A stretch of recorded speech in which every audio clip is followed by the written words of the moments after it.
இன்றைய வேளாண் ஆலோசனை நேரத்தில் கன்னியாகுமரி, தூத்துக்குடி, விருதுநகர், திருநெல்வேலி ஆகிய மாவட்ட விவசாயிகளுக்கான வேளாண் ஆலோசனை. நெல்லில் தற்போதுள்ள தட்பவெட்ப நிலை இலை சுருட்டு புழு ஏற்படுவதற்கு சாதகமாக உள்ளது. விவசாயிகள் ஒரு ஏக்கருக்கு அசாடிராக்டின் 0.03% 1000 மில்லி தெளிக்க அறிவுறுத்தப்படுகிறார்கள்.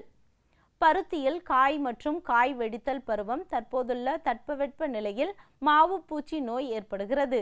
1 லிட்டர் தண்ணீரில் வேப்ப எண்ணெய் 2% அல்லது NSKE 5% அல்லது மீன் எண்ணெய், ரோசின் சோப்பு 25 கிராம் அல்லது டைமித்தோயேட் அல்லது புரோபனோபாஸ் 2 மில்லி அடிப்படையிலான ரசாயன பூச்சிக்கொல்லி தெளிக்கவும். நிலக்கடலையில் கடலை பிஞ்சு உருவாகும் பருவம் எதிர்பார்க்கப்படும் வானிலையால் இலை சுருட்டு புழு தாக்கத்திற்கு உகந்ததாக இருக்கும். ஒரு முட்டை புழு மீட்டர் வரிசை அதிகரித்தால் 1 ஏக்கருக்கு டைமெத்தியேட் 30 EC 660 மில்லி அல்லது மாலத்தியான் 50 EC 1.25 லிட்டர் என்ற அளவில் ஏதேனும் ஒரு பூச்சிக்கொல்லியை தெளிக்கவும். மிளகாயில் பூக்கும் முதல் காய் வளர்ச்சி பருவம் நிலவும் வானிலை பழ அழுகல் மற்றும் நுனி கருகல் நோய் தென்படுகிறது.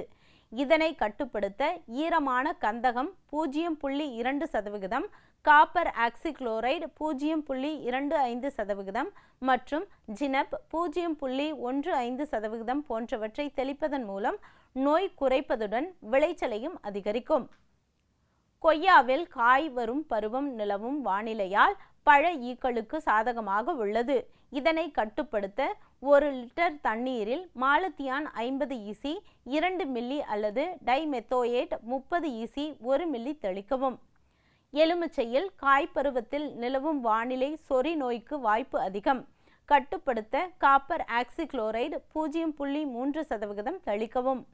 அதைத் தொடர்ந்து ஸ்ட்ரெப்டோசைக்ளின் 100 ppm மற்றும் 0.3% உடன் 4 முறை தெளிக்கவும்.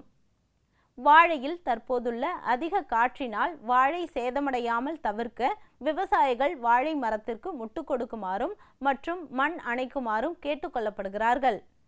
மல்லிகையில் தற்போதுள்ள வானிலை பிளாசம் மிட்ஜ் பூச்சி தாக்கத்திற்கு உகந்ததாக உள்ளது. இதனை கட்டுப்படுத்த 1 லிட்டர் தண்ணீரில் தயாமெத்தாக்சம் 2.5% WG 0.75 கிராம் அல்லது நோவலூரான் 3 மில்லி தண்ணீர் தெளிக்கவும். கால்நடைகளில் காற்றின் ஈரப்பதம் அதிகமாக தென்படுவதால் நோய் பரவ வாய்ப்புள்ளது. சூரிய உதயத்திற்கு பின் மேய்ச்சலுக்கு அனுப்பவும், அதாவது அதிகாலையில் மேய்ச்சலுக்கு அனுப்புவதை தவிர்க்கவும்.